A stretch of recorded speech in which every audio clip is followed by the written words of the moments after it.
লালমনিরহাট জেলা আমার মাহফিল, আমি যাইতেছি বাজান, কত রিক্সার খোঁজে আছি, একটা রিক্সা পাওয়া যায়নি। একটা রিক্সাওয়ালা দাঁড়ায় আছে, মাথার মধ্যে একটা সবুজ পাগড়ি, হাতের মধ্যে একটা তসবিহ, চেহারাটা কালো কিন্তু চেহারাটার মধ্যে নূর চমকাইতেছে, আর গায়ের জুব্বাটা তেমন ভালো না, পুরান। এই লোকটাকে সালাম দিয়ে আমি মনে করছি না জানি বড় আলেম হবে, অথবা তাবলিগ জামাতের কোনো সাথী হবে, অথবা কোনো পীর মুরিদের মুরিদ হবে। ওনাকে সালাম দিয়ে খালি জিজ্ঞাসা করছি, ভাইজান একটা রিক্সা পাওয়া যাবে? তখন সম্ভবত 12:30 মতো বাজে। ভাই একটা রিক্সা পাওয়া যাবে? উনি মুস্কি হাসিদা বললেন, হুজুর আমি নিজে রিক্সাওয়ালা।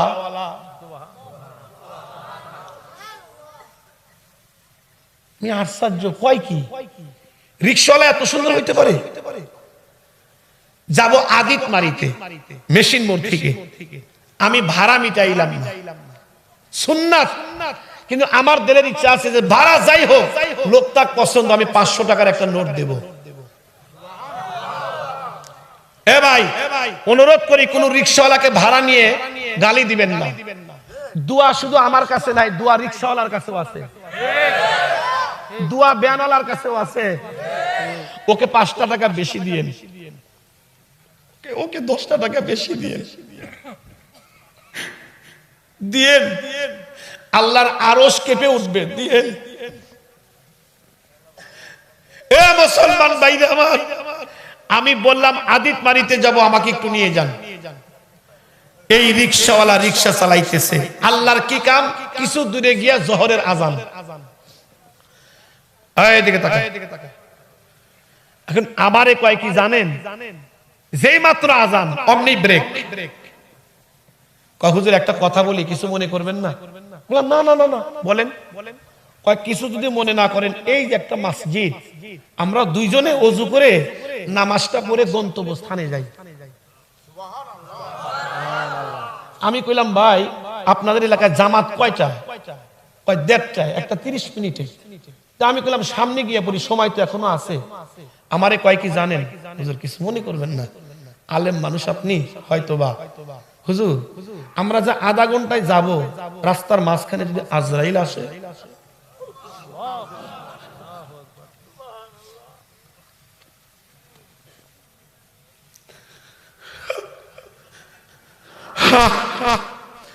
তখন আমার নিজেকে এত লজ্জা মনে হইল, আমি নিজেকে ধিক্কার দিলাম। ও মাওলানা সাইফি, কিসের আলেম তুই?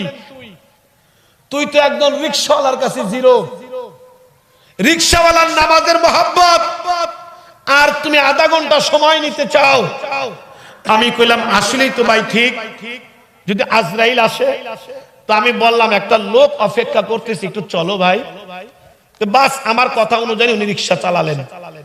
কাঁধে একটা গামছা ছিল, এই গামছাটা এমনি করে নিয়ে নিয়ে মাঝে মধ্যে 2টা চোখ মুছে। আমি বুঝি না, কেন ঘামলে তো পুরাটা মুখটাই মুছার কথা, উনি 2টা চোখ মুছে। আমি একটু উকি দিয়ে দেখি, কানতে কানতে 2টা চোখ লাল বানাইছে। বললাম দাঁড়াও ভাই, কাঁদো কেন? হুজুর গরিব হইতে পারি, আল্লাহর ঘরে আজান হলে দেল আর টেকে না, আল্লাহর ঘরে না যাওয়া পর্যন্ত। চিন্তা করলাম আল্লাহর আশেকরে কষ্ট দিচ্ছি আমি, তাড়াতাড়ি চলো আমরা জামাত করি। ওযু করে জামাতে নামাজ পড়ে আমারে কয়, হুজুর কিছু মনে না করলে 1 কাপ চা খাওয়াবো। আমি চিন্তা করলাম একটা জুতার বাড়ি খাইলাম, না জানি আমাকে আবার কোন বাড়ি দিবে, কিন্তু ওর কাছে আমি শিখতেছি বাবা আলেম হইলে যে শেখা শেষ তা না, শেখার অনেক কিছু আছে। তে আমাকে চা খাওয়াইতেছেন, হুজুর একটা কথা জিগাই। চিন্তা করলাম আবার কোন ভুল। জি ভাই বলেন। আপনি কি আল্লাহর নবীকে দেখেছেন? আর একটু জোরে কর। একজন রিকশাওয়ালা, তার কাছে নবীর খবর আছে।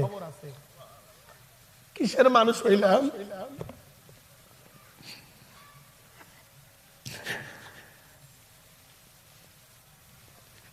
একজন রিকশাওয়ালার কাছে নবীর খবর।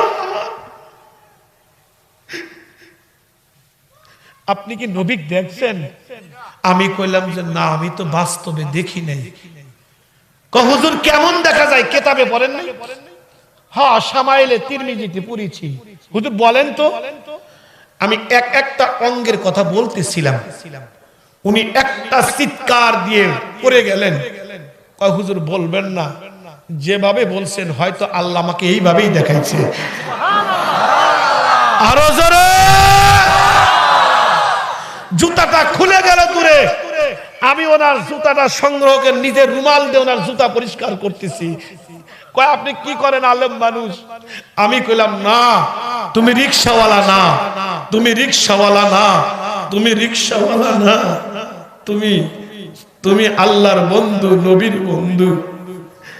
যে রিকশাওয়ালা নবীকে দেখে সে সাধারণ মানুষ হইতে পারে না। আমাকে যখন নামিয়ে দিলেন, আমি ভাড়াটা বের করলাম তাকে দেওয়ার জন্য। উনি কয় হুজুর আমি চিনতে পারছি, বুঝতে পারছি। হুজুর বলেন আপনি কি আমাদের এই মাহফিলের চরমনাই হযরতে 3 দিনের সম্মেলন হয়, আপনি কি মাহফিলের মেহমান? বললাম হ্যাঁ। আমারে কয় হুজুর আল্লাহর ওয়াস্তে মাপ চাই, টাকাটা আমি আপনার কাছ থেকে নিতে পারবো না, আমি নেব না, কিন্তু যদি দিতে হয় একটা জিনিস আমাকে দেন। বললাম কি?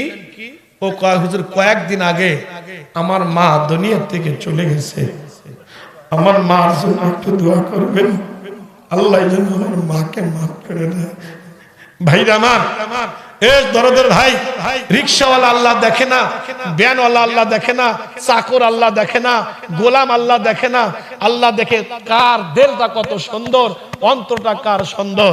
এই জন্য আল্লাহকে যদি পাইতে চাও, নবীর সুন্নাতকে মানো, নবীর সুন্নাতকে মানো, নবীকে মহব্বত করো, নবীর তরিকা